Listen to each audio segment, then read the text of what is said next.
Buenas tardes, la verdad que es un gusto volver a ver gente en un aula. Bienvenidos a la última sesión del curso de actualización en matemáticas de este anómalo curso. A pesar de las dificultades, hemos mantenido con vida nuestro querido seminario y creo realmente que es gracias a los que estáis aquí y también a los que estáis en casa. Queremos que al año que viene, que en el curso que viene, a partir de octubre, podamos recuperar la presencialidad y podamos volver a vernos de cerca, aunque sea con mascarilla, y conversar antes y después de las conferencias, ¿no? Esas que antes igual no le damos la importancia que tenía, ahora nos hemos dado cuenta que es casi más importante esas conversaciones que las propias conferencias. Es para mí un placer presentar a las conferenciantes de hoy. Ellas son Yone Apraiz e Idoia Marauri. Yone es licenciada y doctora en matemáticas por la Universidad del País Vasco, es también profesora de la Universidad del País Vasco desde el 2008. Su investigación se enmarca dentro del análisis matemático, en concreto en la teoría de control de ecuaciones en derivadas parciales, optimización y problemas inversos. Idoia es graduada en matemáticas por la Universidad de La Rioja, profesora de la ICAS. Pues la Universidad Ay, perdón, es que me ha estado contando que estuvo en la Universidad de La Rioja en las jornadas de puertas abiertas, entonces yo me he quedado.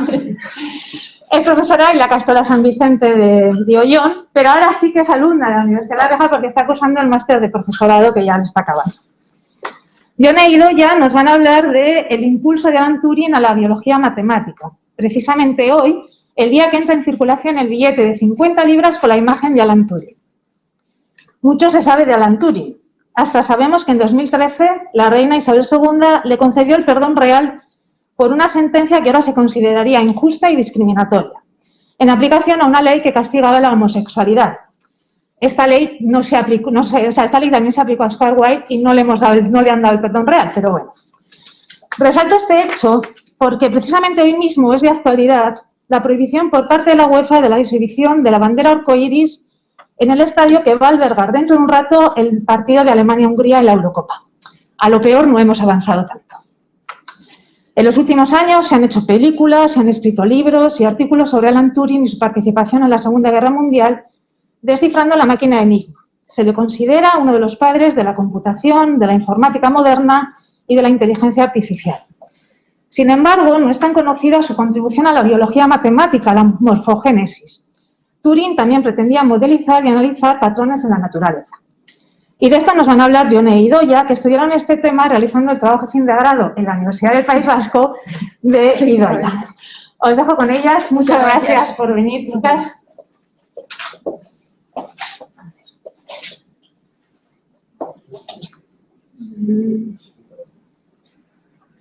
¿Tenemos esto? Igual lo enterramos en... Ah, no, espera.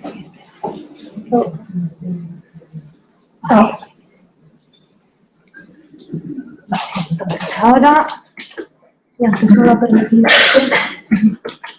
¿se ve bien? Vale. Igual voy a quitar esto de ocultar. Sí. Hola, pues buenas tardes a todos y a todas. Gracias por asistir y por venir aquí, también a los que nos estáis siguiendo online. Queremos dar las gracias por invitarnos a dar esta charla, a Judith y a los que organizáis y lleváis tanto tiempo realizando estos cursos tan interesantes, la verdad, y desde tanto tiempo. Queríamos deciros también que para nosotras es un placer estar aquí y poder compartir con vosotras este tema que la verdad que nos atrapó desde el primer momento por varias razones, ¿no? Y la razón por la que nos acercamos al tema fue para buscar un posible trabajo de fin de grado para Idoia, un tema, y lo hicimos tratando de buscar entre las cosas que a nosotras nos gustaban, que eran en el análisis matemático, la biología, la naturaleza, los animales y también la persona de Alan Turing, ¿no? Entonces queríamos compartir con vosotros este tema y nuestro propósito con esta charla en concreto es acercaros a vosotros un poco el impacto que tuvo Alan Turing en el ámbito de la biología matemática, cómo influenció en general en este ámbito y la ciencia, y para entender ello también pues un poco contextualizar cómo surgieron sus ideas, ¿no? Qué se sabía de antes o quiénes fueron otros científicos también que anduvieron ahí trabajando o suscitando estos intereses, ¿no? Entonces, para ello, os vamos a hablar ya la estructura de nuestra charla. Y os dejo Sí, muchas gracias. Muchas gracias a todos los que estáis aquí, que estáis presentes en casa. Es un gustazo, la verdad, ver tantas caras conocidas y no tan conocidas. Y bueno, como nos ha dicho Ione, os voy a comentar cuál va a ser la estructura de la charla. Veis que está dividida en 3 partes. En la primera de ellas queremos contextualizar lo que es la biología matemática y en qué mundo nos vamos a adentrar. Para ello vamos a conocer a 2 precursores de esta disciplina y luego también mencionaremos cuál es la herramienta de los autómatas celulares y qué herramientas nos pueden dar para solucionar el qué.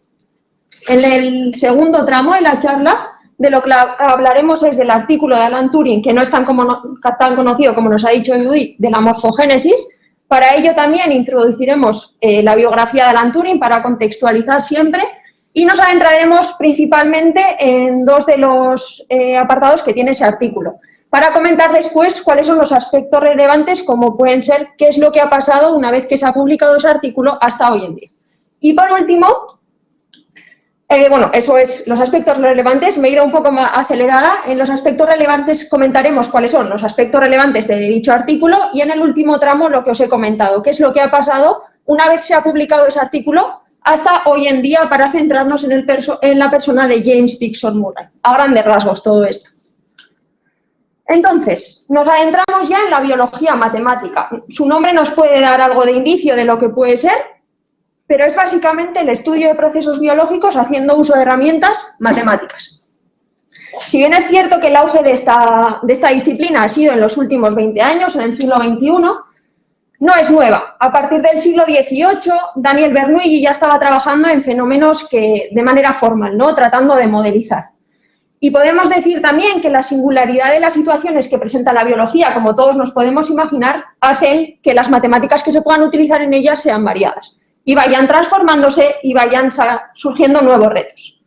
Los avances en computación de los últimos años y también los nuevos métodos de cálculo o de resolución de sistemas y demás técnicas lo que permiten a los biomatemáticos que están trabajando en estas áreas es abordar la diversidad de retos que surgen, porque cada vez son más o se estudian de manera más exacta. Una vez dicho esto, quiero comentar que no nos vamos a adentrar en la biología matemática como tal, en disciplina amplia, sino nos vamos a adentrar en una rama en concreto que es el estudio de los patrones, por ejemplo, de esta cebra tan singular que tenemos aquí en pantalla. Muy bien, pues vamos a hablar ahora de unos de los precursores, ¿no?, que hemos elegido mencionar aquí, por ejemplo, de Darcy Wentworth Thompson.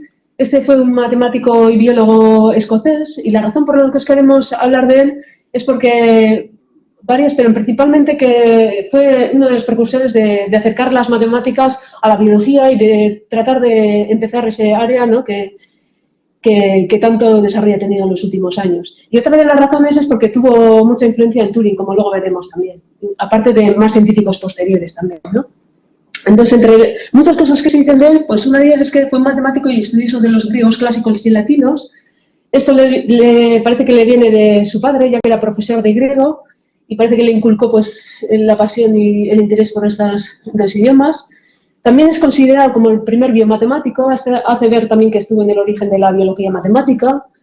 Su formación académica e influencias familiares le aportaron una amplia cultura universal.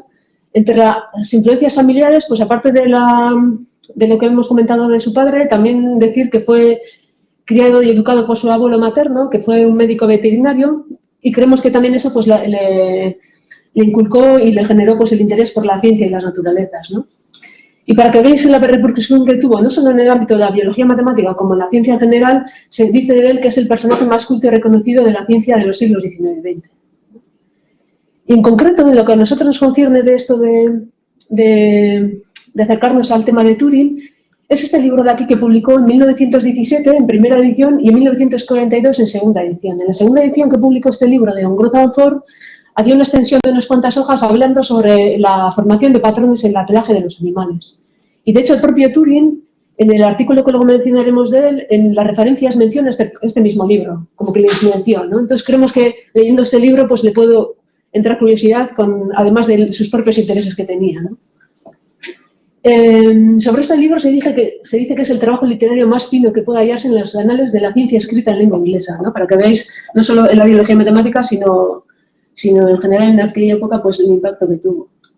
En él, lo que a nosotros nos concierne y también el impacto que tuvo es que consideraba las matemáticas como una herramienta indispensable para el estudio del crecimiento y la forma de los seres vivos.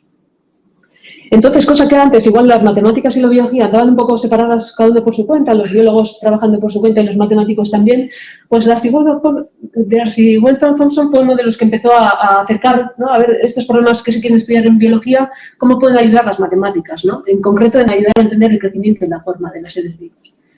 Y también decía que las matemáticas podían servirnos como una manera de encontrar principios generales característicos de todas las configuraciones teóricamente imaginables, ¿no? A lo largo de todo el libro hay una pregunta oculta, ¿no? que se hace ver, que es ¿por qué ciertas cosas tienen la forma que tienen? Y la respuesta que va dando a lo largo del libro es porque sigue tal o cual fenómeno físico o estructura matemática, ¿no? Y así es como va introduciendo las matemáticas, como diciendo, bueno, pues esto se puede entender así matemáticamente, ¿no? O puede ayudar a entenderlo de esta manera. Entonces, esto es un poco lo que os queríamos hablar de esta persona, y os dejo con Iria que os habla de otro de los precursores de la biología matemática. Otro de los precursores, que es Nikola Krasevsky, estuvo en interacción con la persona que nos ha comentado Yone, con Darcy Thompson, y además se dice que le influenció en lo que él ha hecho. Este matemático ucraniano es conocido por implementar de manera sistemática los métodos cuantitativos en la biología, en diferentes procesos. Creía que era la mejor manera de abordar los problemas biológicos utilizando la matemática, porque era muy exacta. Para mediados de los años 30 ya había estudiado cosas bastante interesantes en el tema de la formación de patrones.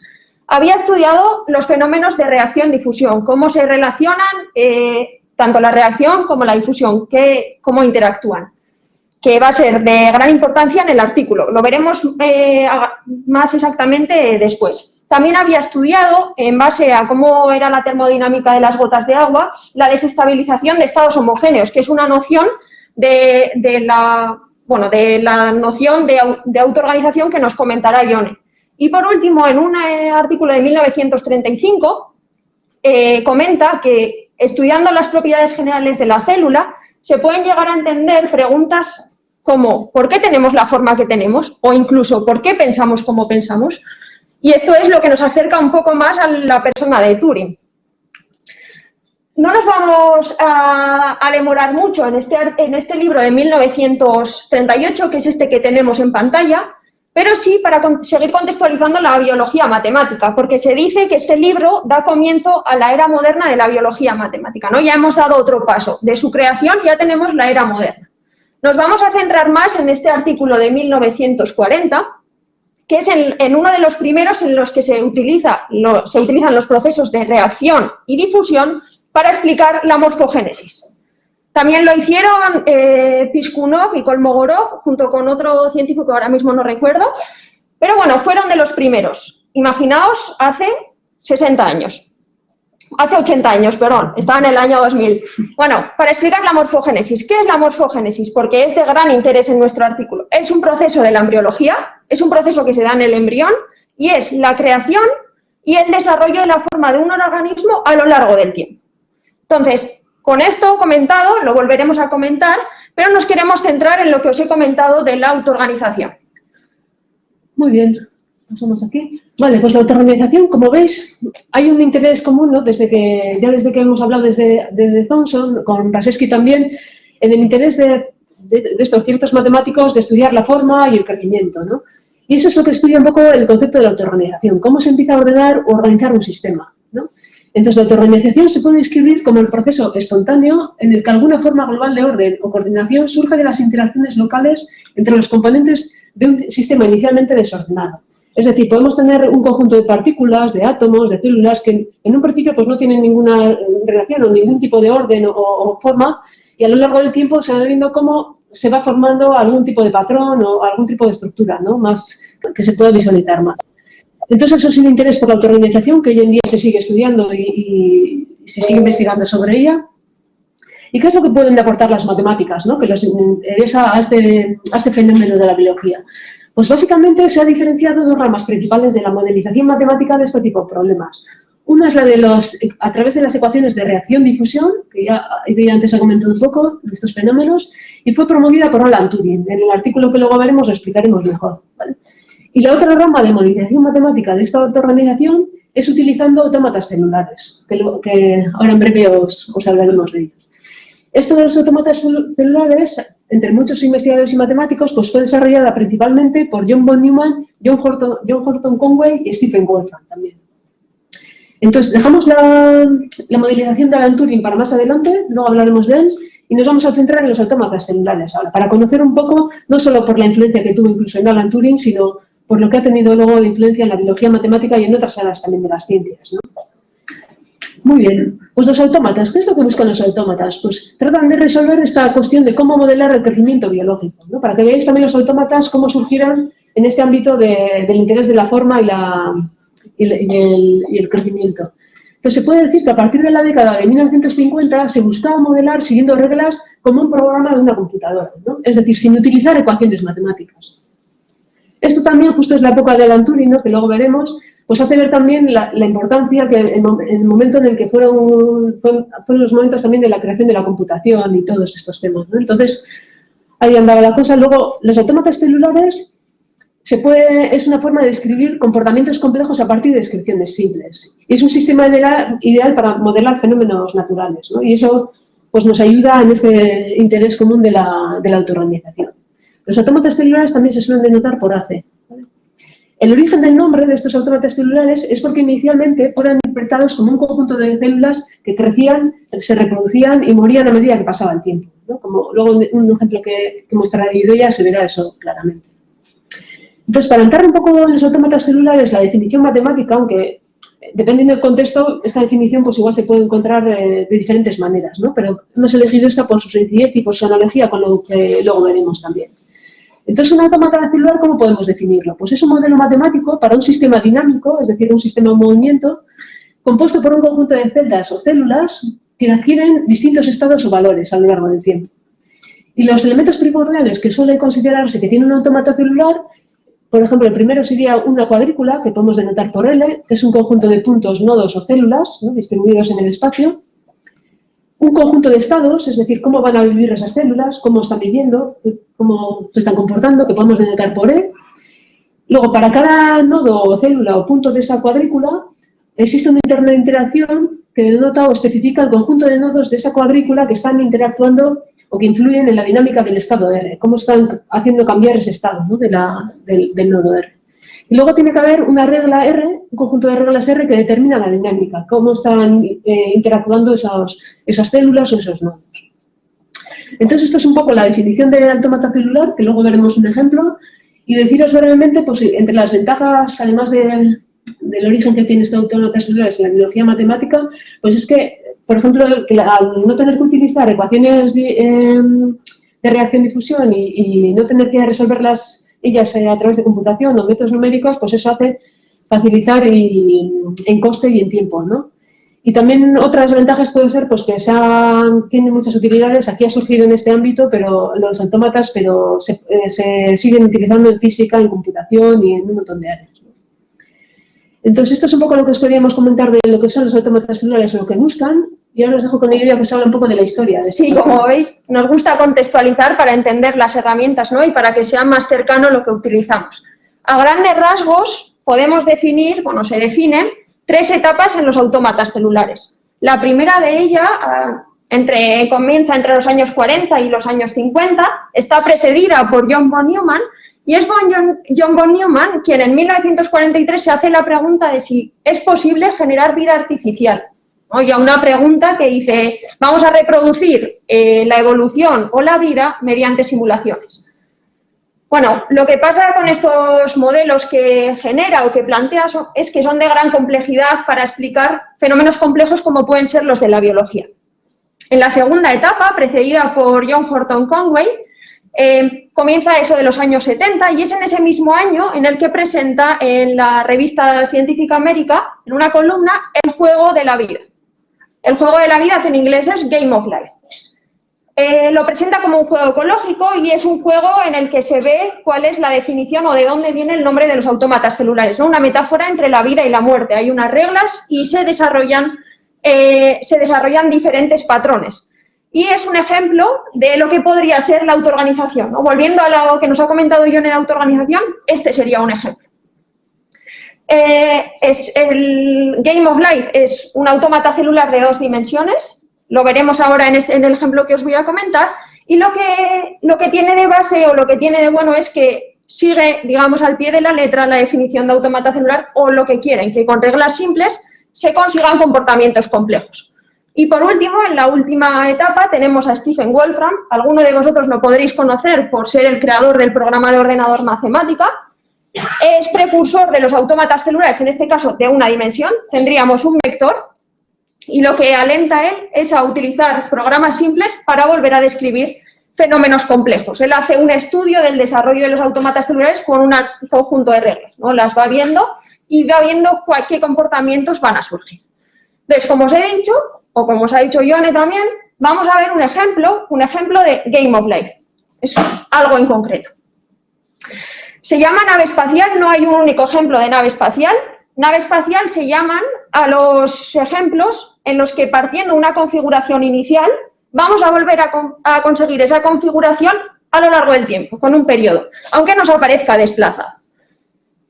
¿Cuáles eran las características o los puntos que teníamos que tener en cuenta? Bueno, pues tenemos una cuadrícula del plano.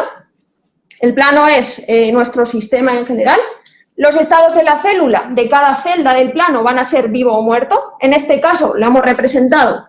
Vivo va a estar con un punto azul, muerto va a estar vacío. ¿Y cuál es el entorno de interacción de cada célula? Bueno, pues tomando esta célula, por ejemplo, su entorno de interacción serían 8, serían estas células que tiene alrededor. Es decir, van a ser las que están alrededor de cada célula. Y muy importante, las reglas de la dinámica. ¿Cómo va a cambiar el juego a lo largo del tiempo? Bueno, pues dos en general. Una célula que esté viva va a seguir estando viva si alrededor tiene 2 o 3 células vivas. Y una célula que está muerta va a revivir siempre y cuando tenga alrededor exactamente 3 células vivas. En el resto del caso, morirá. En el resto de casos las vamos a tachar. Como veis aquí, tenemos algunas que están representadas con un número. Esas van a ser las iteraciones en concreto, ¿no? Qué es lo que va a pasar a lo largo del tiempo. Y para que sea más fácil el entendimiento, lo que hemos hecho es marcar el cambio. Hemos tachado las que van a morir y las que van a revivir las hemos puesto con un punto naranja. Entonces, nos adentramos en el ejemplo. Tenemos la cuadrícula del plano y hemos hecho un zoom a lo que nos interesa, que es esta configuración. Si vamos a esta célula, o a cualquiera de estas, entendemos que todo lo de alrededor está vacío. Pero bueno, por acotar un poco. Vemos que ninguna de ellas, en su entorno de interacción, tiene exactamente 3 células vivas para revivir. Es por ello que lo hemos dejado en la transición muerto y nos aparece aquí también muerto. Vamos a algo con un poco más de contundencia, como puede ser la tercera célula de la segunda fila. Esta de aquí, su entorno de interacción es este. Tiene una célula viva. ¿Qué va a pasar? ¿Va a morir o se va a quedar viva? Va a morir. Según las reglas, morirá. Por ello lo hemos tachado y aquí no nos aparece. Siguiendo esta dinámica a lo largo del tiempo, lo que conseguimos es que en la quinta interacción, en la quinta disposición del juego, vamos a conseguir, como veis, la misma imagen o la misma configuración, pero desplazada. Y ahí es donde nos aparece o donde se nos verifica que es un ejemplo de nave espacial. Esto ha sido un poco para volver a la Tierra después de hablar tanto en conceptos. Y ahora sí que sí nos vamos a adentrar en Alan Turing, en quién fue y qué es lo que desarrolló en cuanto a la morfogénesis. Muy bien, pues queríamos haceros una introducción a su investigación, hablando un poco sobre el primero, ¿no? Aunque Luis nos ha hablado también un poco sobre este matemático inglés. La verdad que es muy conocido no solo por sus resultados científicos y todas las aportaciones que hizo en diferentes ámbitos de las matemáticas, sino porque hoy en día también en muchos sistemas de divulgación pues siempre salen artículos sobre él, ¿no? Incluso la película también, que hace unos años salió de Imitation Game o Descifrando Enigma, en castellano. Pero bueno, recordamos un poco quién fue Alan Mathison Turing.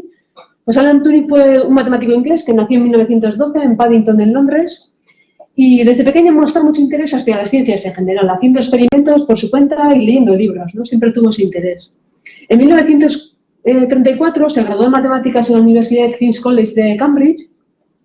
Y entre sus muchas aportaciones que se pueden encontrar en encima diferentes ámbitos de las matemáticas o áreas, no solo en la computación, que es muy conocido, ¿no? Pues mencionaremos algunos, ¿no? Por ejemplo, el primero es que presentó las posibilidades de construcción de la máquina universal o máquina de Turing, alrededor de 1937. Esta máquina era una máquina que representaba símbolos a lo largo de una tira siguiendo un conjunto de reglas. ¿Y eso a qué nos hace recordar? Pues son los autómatas que hemos definido, ¿no? Hay un conjunto de reglas que a lo largo del tiempo van cambiando, ¿no? El estado de esas células o de esos conjuntos de imágenes. Y era muy útil esta máquina para simular algoritmos también, ¿vale? Cosa que pues empieza pues, a promover la computación, ¿no? Y a dar origen a él. Diseñó también junto con Gordon Welshman. Gordon Welshman era un matemático inglés y americano que trabajó tanto en Inglaterra como en América, en Estados Unidos, en temas de comunicación militar, ¿no? Pues con él diseñó la máquina descifradora de códigos de alta velocidad llamada bomba, ¿no? Y esto lo hicieron en el centro Bletchley alrededor de 1939, y es una cosa que se ve en la película de Imitation Game, que se desarrolla gran parte de ella en ese centro, donde se juntaron muchos científicos y matemáticos tratando de descifrar códigos, ¿no? Que ahora comentaremos. Entonces, esta máquina bomba ayudó a descifrar la máquina Enigma, ¿no? Esta máquina Enigma era una máquina que utilizaban los alemanes a la hora de mandar mensajes encriptados entre sus tropas o entre diferentes países, ¿no? Entonces, Alan Turing, junto con su equipo, a lo largo de 1940, 41, 42, con diferentes éxitos y fracasos, consiguieron descifrar, ¿no? Y eso ayudó pues, a adelantar el final de la Segunda Guerra Mundial en unos años, ¿no? Con lo que supuso eso pues, socialmente, ¿no? Mundialmente.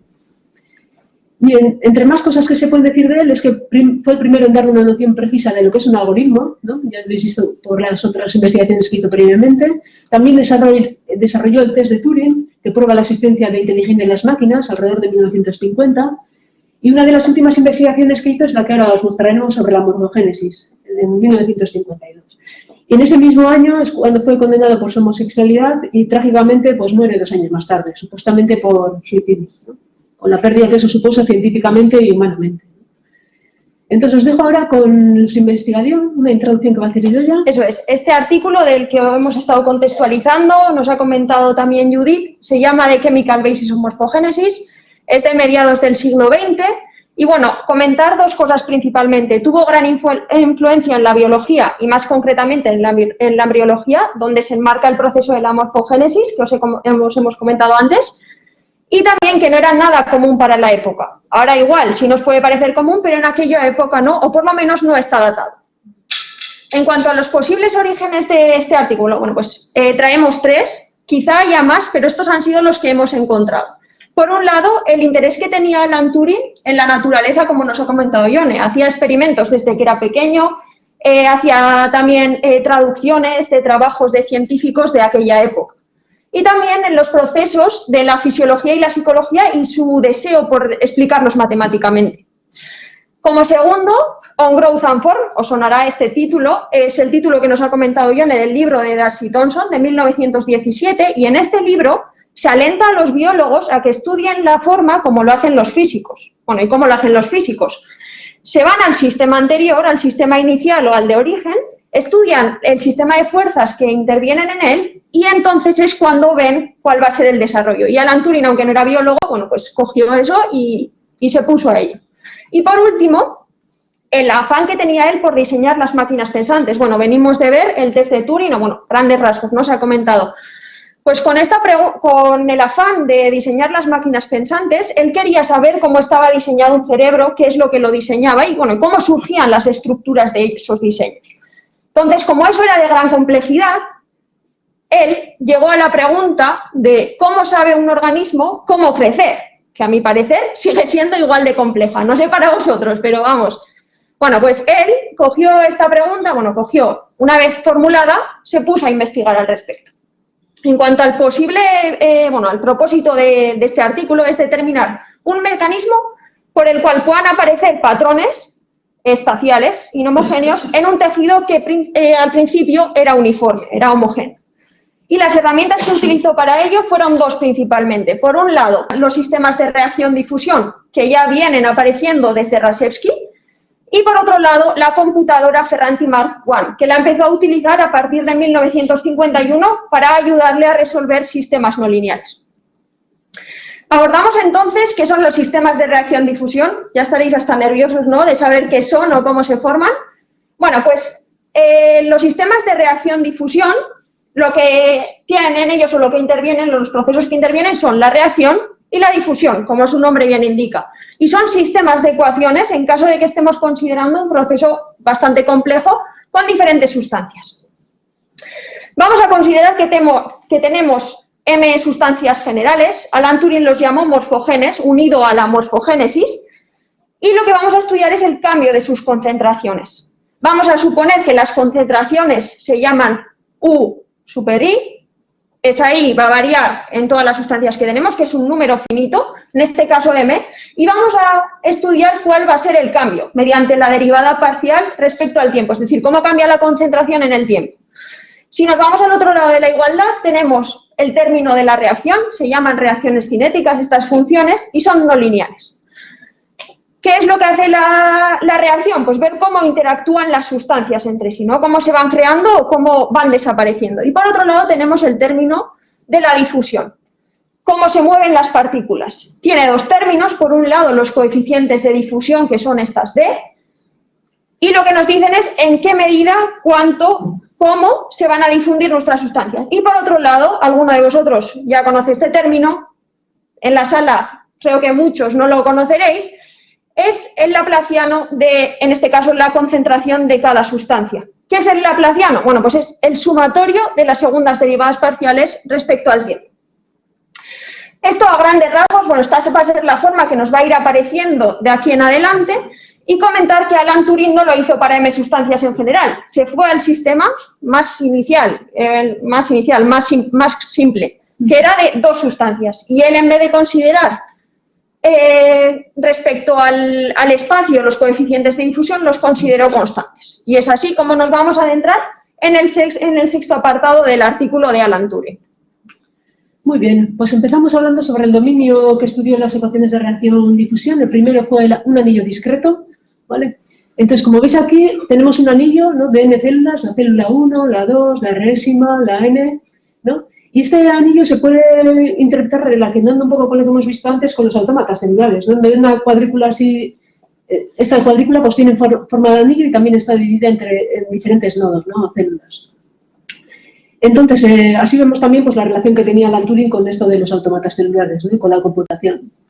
Este dominio, aunque parezca bidimensional, en realidad se puede considerar como unidimensional, ¿vale? ¿Y por qué lo queremos considerar así? Pues por simplificar matemáticamente para el estudio que luego haremos, ¿no? Entonces, si juntamos todos los centros de esta célula que hemos denotado por Z1, Z2, Zn, si juntamos todos esos centros, formamos una circunferencia y si esa circunferencia la partimos en un punto pues, y la alargamos, conseguiríamos un segmento rectilíneo, ¿no? O sea, un dominio de una dimensión espacial. Luego, el conjunto de células que van a afectar al estado de la célula R serán en la célula anterior, R-1, R y la célula siguiente. Este sería el entorno de interacción que hemos definido en la definición de autómatas, la NR que hemos puesto esa, ¿no? Como ha dicho Iria también, en vez de estudiar para un conjunto finito cualquiera de sustancias químicas o de morfogenes, él consideró solo dos sustancias, ¿no?, por simplicidad, para empezar a estudiar este fenómeno. Y denotaremos a lo largo de esta exposición pues, por X mayúscula R y X y mayúscula R, ¿no?, que vienen en función del tiempo y del espacio de la célula R-ésima. Entonces, ¿cómo están formadas, ¿no?, las ecuaciones de reacción-difusión para este tipo de dominio? Pues al final es como se ha mostrado ya, las ecuaciones de reacción-difusión tienen los mismos términos, pero para el caso discreto pues van a ser estas de aquí abajo, ¿no?, que ahora vamos a explicaros. Entonces, recordamos los términos, ¿no? Van a tener los coeficientes de difusión de los dos morfogenes, van a ser las constantes mu y nu, que van a aparecer aquí, ¿no? Luego, las funciones f y g son las funciones que llevan el proceso de la reacción y que medían la variación de las concentraciones de X e Y, que aparecen en estos términos de aquí. Luego, para cada centro de aquel anillo que hemos visto antes, pues podemos denotarlo por la célula R-ésima por una longitud de arco que es constante entre un centro y otro, ¿no? Entonces, si denotamos cada centro de esta manera, la concentración de la sustancia Y-ésima en la célula R en tiempo t se puede expresar de esta manera, ¿vale? ¿Y por qué hacemos eso? Pues para discretizarlo y para también el término laplaciano, que comprende, como ha dicho ella, las segundas derivadas parciales espaciales, para tratar de aproximarlo por métodos numéricos con esta expresión, que es la expresión que viene de diferencias fínicas centrales, ¿no?, que se conoce. Entonces, de esa manera, se ve aquí, se visualiza el entorno de interacción que está afectando a la célula R, Y con esto también se simplifica, ¿no? En vez de trabajar con la segunda parcial, con lo que eso puede suponer de dificultad matemáticamente, pues trabajamos con esto, ¿no? Discretizado. Entonces, si veis esta expresión de aquí, la h cuadrado se la han comido estas dos constantes de aquí, y esta expresión de aquí, poniendo en vez de la concentración UI, pues hemos puesto los dos morfógenes, XR y ER, ¿no? Entonces, este es el término de difusión, este es el término de la reacción, y aquí lo que hacemos es pues, modelizar el cambio de los dos morfógenes de las concentraciones a lo largo del tiempo. Este sería el sistema 1. Es un sistema no lineal, porque estas dos funciones generalmente son no lineales, entonces nos va a interesar linealizar, y ahora os decimos cómo vamos a estudiar este sistema y cómo vamos a hallar las soluciones de los dos morfógenes, ¿no? Mira, demasiado atrás, este. Vale, pues la idea más importante que está detrás de esto es la idea esta que tuvo Turing, que se llama Turing Instability o Diffusion Raven Instability, que en castellano se puede decir la inestabilidad impulsada por la difusión, ¿no? Esta idea en realidad causó bastante impacto, no le hicieron caso en su momento por la novedad que era y porque parecía que Turing estaba diciendo cosas que no eran posibles físicamente, ¿no? Que luego os comentaré yo también. Lo que él consideró es que los puntos de equilibrio en el sistema fuesen estables en el término de difusión, es decir, quitando este término de aquí, un punto de equilibrio era pues, cuando las derivadas son igual a cero, es decir, un punto que verifica que estas dos funciones se anulan. Entonces tenía que ser estable sin el término de la difusión y tenía que ser inestable cuando añadíamos este término de la difusión. Eso fue sorprendente de aquella época y tardaron en hacerle caso, ¿no? A Turing. Entonces esa Turing Instability es una condición para que luego en el estudio de la formación de patrones surjan esos patrones, ¿no? En el pelaje de los animales o en las plantas. Aparte de muchas más condiciones también que se exigen, no es tan simple la cosa, aquí hay muchas condiciones detrás. Entonces, para hacer eso, para estudiar los puntos de equilibrio, su estabilidad o inestabilidad, pues intentaremos hacer ciertas perturbaciones y linealizaremos el sistema también, por lo que hemos comentado antes de que es no lineal, ¿no? Estos dos términos de la reacción son términos no lineales, entonces los vamos a linealizar. Y lo que hacemos es, las dos morfógenes XR e IR, hacemos ciertas perturbaciones iniciales, aquí pequeñas, en torno al punto de equilibrio, ¿vale? Eso lo hacemos para ver cómo se va a comportar ese punto de equilibrio, ¿no? A lo largo del tiempo, si va a ser estable o inestable. Entonces, denotamos XR e IR mayúscula mediante esta manera, y entonces las dos funciones no lineales las linealizamos usando los desarrollos de Taylor conocidos. A, B, C y D son las tasas de reacción marginales que se conocen con ese nombre y vienen representados por los términos del jacobiano, que en el jacobiano de las funciones f y g pues son las derivadas parciales espaciales, ¿no? Las primeras, evaluadas en el punto de equilibrio.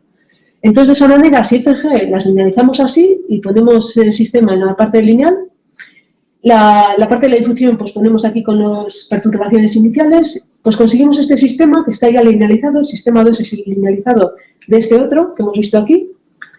Tenemos ese sistema que nos marca o nos modela el desarrollo o la variación de las dos perturbaciones a lo largo del tiempo. Entonces, para estudiar esto, lo que haremos es representaremos las dos perturbaciones iniciales con ciertas condiciones de continuidad y periodicidad para ellas mediante series de Fourier, que matemáticamente pues, viene representado mediante esto. Están las variables separadas, la del espacio en esta exponencial compleja, que aparecen los cosenos y senos hay por la fórmula de Euler, y la función que depende del tiempo, está psi s, y esto también lo mismo para la perturbación IR, eta s. Bien, pues esto lo tenemos para cada célula del anillo. Entonces, si estas dos perturbaciones, estas dos expresiones de series de Fourier las sustituimos en el sistema anterior aquí, derivamos, juntamos términos, agrupamos, simplificamos, conseguimos este sistema para las funciones dependientes del tiempo, que son las que queremos conseguirlo explícitamente, ¿vale? Para sustituirlas ahí arriba. Y de esa manera encima conseguimos un sistema de coeficientes constantes y lineal. Y eso por lo que se conoce de la teoría de las ecuaciones diferenciales, pues es fácil matemáticamente sacar las soluciones, ¿no? Podemos hallar la solución explícita. Entonces ese sistema de aquí es el sistema que sacamos para las dos funciones temporales y sacando la matriz correspondiente y sacando su polinomio característico que se conoce en matemáticas, pues tendríamos, dependiendo de los valores propios y vectores propios que se sacan, estas dos expresiones para las funciones temporales que queremos obtener, ¿no? En realidad se consiguen más, hay más casos, pero Turing, por su interés y por el contexto en el que quería estudiar, estas dos son las que prevalecen o las que en realidad aportan algo, ¿no? A este estudio de los patrones. Entonces, si sustituimos estas psi s y eta s, juntamos estas dos expresiones en la parte de la perturbación inicial, que la perturbación inicial, recordad que era la serie de Fourier, aquí está la función dependiente del espacio. Aquí tenemos las funciones que hemos conseguido aquí arriba, del tiempo. Lo mismo en la perturbación IR. Aquí está el punto de equilibrio. Pues tenemos las soluciones explícitas para las dos morfogenes. A lo largo del tiempo, esta es la solución explícita matemáticamente en cada punto de ese anillo discreto que hemos conseguido. Bien. Entonces uno puede decir, bueno, ¿qué hacemos con esto? Esto matemáticamente, pues sí, es una solución que metemos ahí en el valor de R de T y conseguimos un valor, ¿no? ¿Y cómo salen de aquí los patrones, no? ¿Cómo se visualiza? Pues la respuesta, la verdad, que es bastante... Tiene muchas cosas detrás, ¿no? Habría que tener más conocimiento de física, de química, de biología, incluso algo más de matemáticas, ¿no? Pero a grandes rasgos, lo que podemos decir que se esconde aquí, sobre todo matemáticamente, ¿no? Que es lo que a nosotros nos interesa, es que a lo largo del tiempo... la estabilidad esa que hemos exigido en inestabilidad en la idea de Turing, en la Turing Instability, va a obligar a los valores propios. Sabemos que en las matemáticas la estabilidad e inestabilidad da ciertas condiciones para los valores propios. Entonces, dependiendo de esas condiciones y en qué franja anden esos valores propios, va a hacer que a lo largo del tiempo una de las sustancias prevalezca más que otra. Entonces, esas sustancias tienen una pigmentación, van a hacer colorar a la piel, y a lo largo del tiempo, pues una va a predominar más sobre otra, y también, dependiendo del dominio, como estos son funciones de ondas, de cosenos y senos, pues van a hacer ciertas formas, ¿no? Y eso es, a grandes rasgos así, además de más condiciones que tiene que haber detrás, lo que van a hacer que surjan esos patrones en la piel, ¿no? Y hace tan bello así estos animales que hemos mostrado, ¿no? Como la cebra. Entonces, esto es un poco lo del dominio discreto que os queríamos mostrar, las matemáticas que hay detrás, y de ello os explico ahora la parte del dominio continuo, que matemáticamente se desarrolla de manera análoga. Sí, se desarrolla de manera análoga porque básicamente es una generalización del anillo discreto. En el anillo discreto teníamos un número finito de células, en este caso tenemos infinitas células. ¿Qué pasa? Que no podemos utilizar las mismas herramientas, pero sí parecidas. Entonces, lo primero de todo, no podemos expresar el anillo como lo teníamos expresado y necesitamos las coordenadas polares. Por ello nos aparecen el radio, bueno, si estamos considerando este punto, necesitaríamos el radio y el ángulo que nos forma respecto al eje de abscisas. ¿Qué más? Necesitamos las dos concentraciones de las sustancias, ¿cuáles? X e Y, las queremos de manera general, no estamos estudiando qué sustancias químicas en concreto.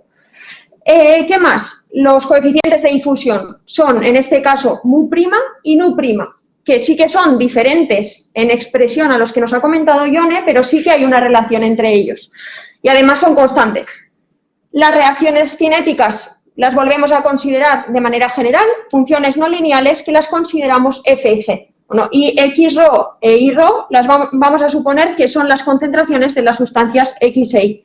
Que están en función de ρ, teta y el tiempo.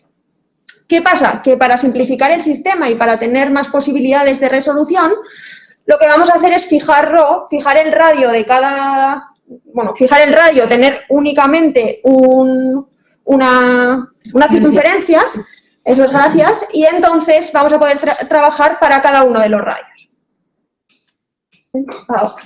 Ahora, vale. Entonces, si recordamos que os he comentado de los procesos de reacción-difusión, teníamos el cambio de las concentraciones, ¿vale? No tenemos ningún problema. Aquí es donde nos aparece en el sistema continuo. Teníamos también en el otro lado de la igualdad las funciones de reacción. Nos vuelven a aparecer. Y nos aparecía el coeficiente de difusión multiplicado con el laplaciano. Bueno, pues esto en principio, parecido al laplaciano, mucho no tiene. Pero ¿qué es lo que pasa? Que estamos trabajando en coordenadas polares y por tanto el laplaciano lo tenemos que expresar de esta manera. Bueno, lo tenemos que expresar, no, si lo desarrollas consigues esta expresión. ¿Qué es lo que pasa? Os he comentado que vamos a fijar ρ, es decir, ρ va a ser constante para cada uno de los sistemas y es por ello que este primer sumando se nos anula y es este término, este segundo sumando, el que nos aparece en rosa, en donde antes estaba el laplaciano, que ahora también, pero bueno. No nos aparece de la misma manera. La manera de resolución de este sistema, totalmente análoga a la de Ione, lo que queremos es tener un punto de equilibrio del sistema sin difusión, vamos a perturbarlo un poco, tenemos el punto de equilibrio, lo perturbamos y lo que conseguimos es linealizar los términos que eran no lineales, en este caso de las funciones de reacción. Considerando una serie de condiciones para no tener problemas y representar mediante series de Fourier las perturbaciones, lo que conseguimos es expresarlo de esta manera. Lo único que nos cambia son los índices de las series, y también la exponencial compleja, que no tiene la misma forma. ¿Qué es lo que hacemos? Consideramos otra serie de condiciones, sustituimos en el sistema anterior, ahora ya lo siento, juntamos términos, seguimos trabajando en ello y conseguimos esta solución, que si os fijáis en forma, en cuanto al diseño, es parecido. Tenemos lo que os comentaba del punto de equilibrio y tenemos la perturbación, ¿no? La forma es la misma. Para el estudio tendríamos que hacer el estudio del comportamiento de las soluciones, o lo que nos ha comentado Yone, que Alan Turing también lo considera en su artículo. Esto todo sobre el artículo de Turing, sobre la matemática que desarrolla, parte porque además de los anillos estudia las esferas, que no se utilizan series de Fourier, pero series análogas para las esferas. Nos vamos a centrar en cuáles pueden ser los aspectos relevantes del trabajo de Turing. Bueno, pues la idea central es que los patrones se generan por sistemas de autoorganización. Volvemos al inicio. Es influyente en la modelización cuando se crean para la creación de patrones. Es un mecanismo de la biología teórica que no os he comentado, me acabo de acordar, que de la biología teórica fue precursor Rashevsky, por eso nos interesaba esta noción. Y es un artículo innovador y rompedor. Bueno, innovador como otras ideas que tuvo Turing, como pueden ser el test de Turing o la máquina de Turing, por ejemplo. También con ideas simples modeliza comportamientos muy complejos como pueden ser los patrones de un guepardo. Y también rompedor porque, uno, bueno, utiliza la computación, el que estaba en auge en ese momento, estaba desarrollándose, utiliza sistemas de reacción-difusión que no se habían utilizado hasta el momento. Bueno, fueron Huxley y Hoskin los que lo utilizaron, recibieron el premio Nobel, pero bueno, fueron de los primeros en utilizarlos. ¿Los sistemas para qué? Para sistemas más complejos. Y también es rompedor por una cuestión que nos ha comentado Yone y quizá os resuene, que es la paradoja de la difusión. Es decir, hasta el momento, los científicos, físicos, químicos que trabajaban en este tipo de procesos de reacción-difusión pensaban que la difusión lo que hacía era linealizar el sistema, estabilizarlo, suavizarlo, digamos. Pero vino Turing y dijo, no, lo que la difusión nos va a hacer es crear un patrón en el espacio. Inestabilidad. Inestabilidad. Eso es, nos va a inestabilizar el sistema, nos va a dar pie a que haya un patrón, una inhomogeneidad en nuestro espacio. Y podemos pensar, este artículo se publica en 1952 y Alan Turing muere en 1954.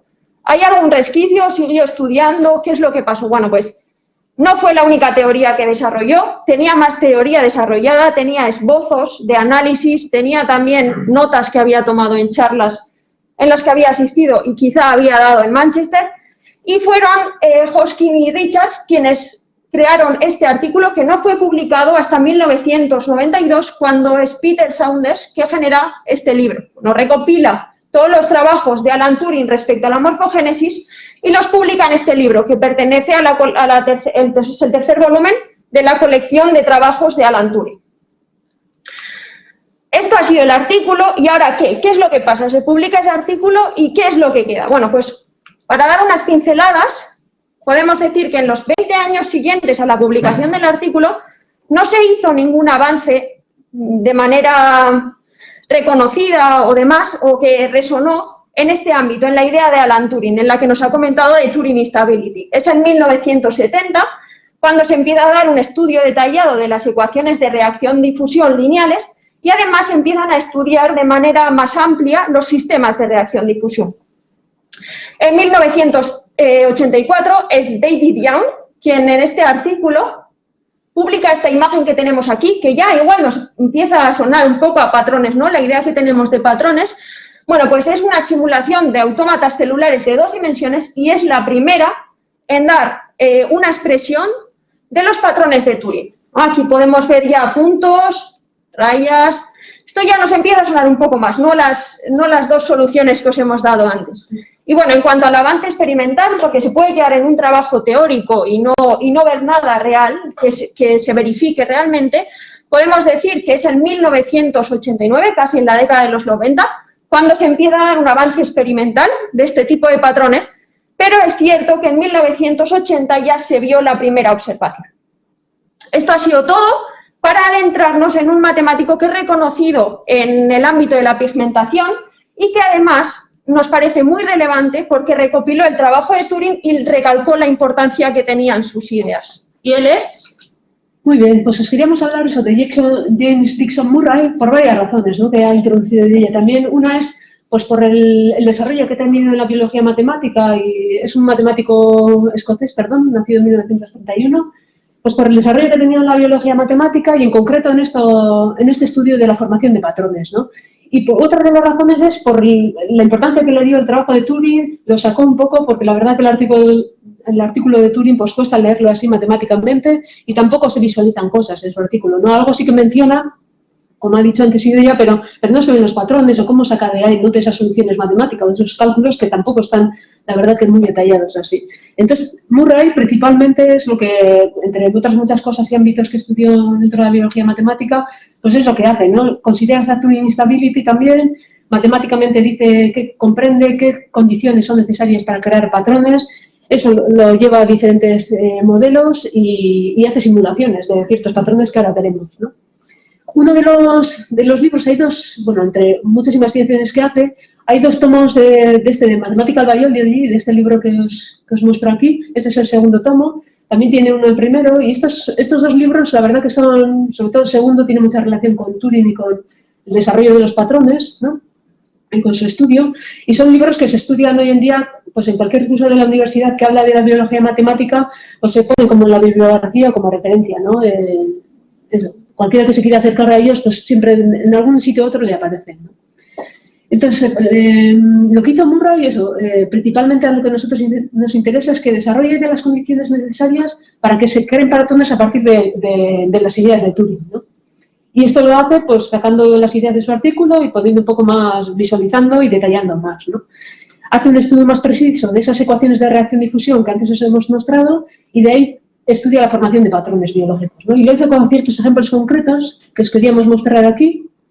En concreto, en el capítulo 3 de ese tomo segundo que os he mostrado en el libro, en la muestra anterior, que se titula Animal Code Patterns, Another Practical Applications of Reaction Diffusion Mechanisms. La verdad que es un capítulo interesante así, pues por el propio título, ¿no?, que ya se ve que está queriendo sacar de esas ideas, ¿no?, patrones y cómo visualizarlo. Y en este capítulo básicamente estudia las características de cada especie y lo que hace es buscar modelos adecuados, ¿no? Coge una hizo muchas especies, ¿no?, mamíferos, pues reptiles, insectos, peces. La cebra. La cebra que hemos visto antes también, ¿no? Pues coge esas especies y crea modelos adecuados basándose en las ecuaciones de reacción-difusión y el conocimiento que él tenía también de otros problemas de la biología matemática, ¿no? Y lo que hace es hallar las soluciones que salen de los modelos propuestos, las soluciones utilizando elementos finitos, métodos numéricos, y los compara con los patrones reales que ven esas especies, ¿no?, en esos animales en concreto. Os queríamos mostrar dos ejemplos que están sacados, estas imágenes están sacadas de su libro, de ese tomo segundo que os he mostrado antes, ¿no?, para visualizar un poco lo que hizo. El primero es de estas colas de felinos, del guepardo. Esta, por ejemplo, es la cola de un guepardo. La de un jaguar, sería esta cola del jaguar. Esta es la de una jineta y esta es la de un leopardo bebé y de un adulto, ¿no? Y veis pues las manchas características que tienen y que son tan bellas, ¿no?, en estos animales. Entonces lo que hizo, pues planteó el modelo matemático, como hemos dicho aquí, ¿no?, basado en ecuaciones de reacción-difusión con los coeficientes que consideraría adecuados, y eligió un dominio. ¿Qué tipo de dominio eligió? Pues viendo la forma de las colas, pues matemáticamente dijo, pues un cono, ¿no? Un cono podía tener más o menos forma parecida, así matemáticamente a una cola, y lo que hizo es, pues, en cierto tamaño de cono, en un dominio, pues planteó de esos modelos, ecuaciones o sistemas de reacción-difusión, pues sacó las soluciones por elementos finitos. Esto lo hizo en concreto, creo que con un coeficiente de reacción concreto, y salieron aquí ciertas rayas, ¿no?, que en inglés se llaman streaks, ¿no? Y esas rayas, por ejemplo, mira, aparecen en la cola de la jineta. Luego aumentó el coeficiente de reacción, aumentó el coeficiente de reacción y también un poco el dominio más grande, y lo que hizo es, lo que aparecían en esa simulación, en sus soluciones, eran ya también, aparte de rayas, aquí al final de este cono, también manchas, que en inglés se dicen spots, ¿no? Y luego, aumentando más todavía el dominio, ¿no?, que podría ser pues la cola, por ejemplo, del leopardo, pues ya aparecían más spots y más strips, ¿no?, más rayitas y más manchas. Y eso se puede ver claramente en estos, ¿no? Exactamente igual no es lo mismo, pero es una simulación, ¿no? Y la verdad que es bastante claro y es bastante interesante, ¿no? Que se vaya viendo esto con esas ideas, ¿no? Partiendo de las ideas que propuso Turing. También lo hizo para, entre otras muchas cosas que hemos dicho antes, para las alas de una mariposa. Pues en las alas de una mariposa, las células y la propia ala también, pues dijo, pues el dominio que puedo considerar matemáticamente un sector circular, ¿no? Entonces planteó los modelos adecuados que él consideraba para estudiar estas alas de mariposa y basadas en ecuaciones de reacción y fusión, también halló las soluciones numéricas y le salieron estos patrones, ¿no? Que aparecen en esta primera columna, en una célula, ¿no? Esta es la célula de un ala. Y luego simuló la siguiente columna, es una simulación considerando que en cada célula tenemos este dibujo, ¿no? Una simulación de la ala entera de una mariposa, considerando que en las células aparece o este dibujo o este otro. Y la última sería la ala de una mariposa concreta de una especie en concreto, ¿no? Y veis la similitud entre el patrón que él sacó, la simulación que él consiguió con el ala de la mariposa, ¿no? Y esto es un poco lo que os queríamos mostrar, así a grandes rasgos. Aquí hay un montón de historia que también, pues interesante, muchos más ejemplos, experimentos que se pueden hacer. Y es un tema que pues, a las dos nos ha encantado y estamos contentas de poder compartirlo con vosotras. Y también nos entra curiosidad también diciendo, bueno, pues, ¿qué pasa que estos animales tan bellos tienen tantas manchas y que nosotros no tenemos así? ¿Por qué somos, ¿no?, tan sosos así, con el mismo color, ¿no? Siempre sin tener unas pocas manchas y nos tenemos que poner vestidos o ropas, ¿no? Pues es interesante y la gente sigue investigando, no hay cierta aquí, ¿no? Incluso el propio Murray pues, sacó ciertas conjeturas de por qué dependía también de la geometría, del dominio, hay muchas condiciones ahí, ¿no? Sí, entró también en el dominio de la geometría, con las propiedades de la geometría, para estudiar qué es lo que podía pasar en cada uno de los... Sí, de los dominios. Y... Bueno, pues esto es todo lo que os queríamos contar. Muchas gracias por vuestra atención, tanto los que estáis online como aquí, y estamos dispuestas a cualquier comentario, pregunta. Sí, me suman los agradecimientos. Muchas gracias.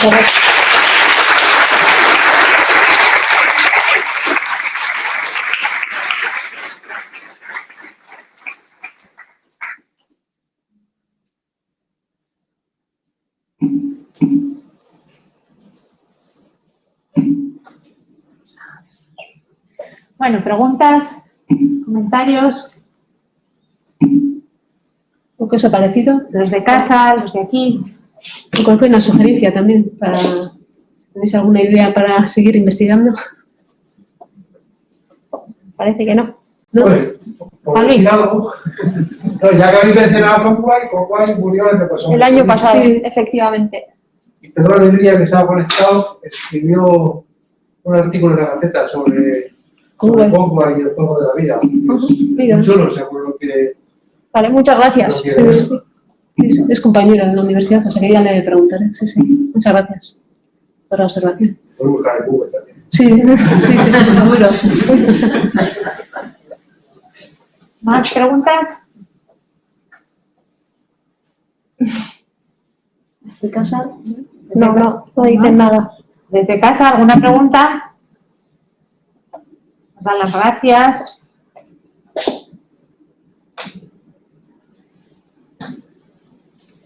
¿Nada? Bueno. Muchas gracias. Sí. No, Vale. espera, Luis. Esto es más biología con matemáticas, matemáticas para biología. Es decir, a los biólogos, ¿qué les interesa de esto? Les interesa igual, aparte de la descripción, la predicción que pueda dar, ¿no? Como pueden Claro, ser, por ejemplo... Sí, perdón. Aquí se está consiguiendo imitar lo que la naturaleza hace a partir de unas formulaciones con ecuaciones. Pero la naturaleza hace ecuaciones, o hace lo que le da la gana. Y las ecuaciones nos ayudan a saber lo que hace la naturaleza. ¿Qué sabe? Hombre, yo creo que la naturaleza tiene sus principios y sus razones, ¿no? Para crecer y para formarse. Y las matemáticas pues intentan entender eso, se aproximan mucho también, yo creo, por eso también pues luego se ve a la hora de buscar soluciones, ¿no? Y la verdad que decir exactamente, ¿no? Por eso se sigue investigando y hay tantas cosas abiertas hoy en día así de esto, es difícil, ¿no? Incluso en las propias manchas y eso, pues no hay teoremas exactos, ¿no? Que esto cumpla así, ¿no? Yo creo que las matemáticas en general, en este ámbito y en todos, como muchos matemáticos sabéis aquí, pues tratar de entender eso, ¿no? Con lo que ellos saben y lo que has dicho antes de cómo, igual a los biólogos o biología, cómo ayuda, pues la verdad que los biólogos normalmente las matemáticas las tienen un poco como, a ver qué están diciendo estas, pero bueno. Y eso a lo largo de la historia también se ha visto, o sea, Sí. al principio los biólogos no, biólogos me refiero porque has comentado, ¿no? Pero no entendían el por qué los matemáticos se metían en esas ramas. Había como una poca controversia y al final se ha conseguido aunar y ver que ambas ciencias juntas pueden llegar a dar explicaciones más concretas, más detalladas y que sean de relevancia. Claro, porque a mí me parecería muy interesante que tuviera una buena aplicación, ¿no?, para el conocimiento biológico, para conocer un poco la génesis de ciertos rasgos de los seres vivos. Como aplicación fácil, yo veo una, que es montar una tienda de tatuajes Turing. Mira, buena idea, yo ya apunta. Elija la ecuación. Sí, pues sería curioso. También podría ser. Si alguien se anima al proyecto. Sí. Buena idea, sí.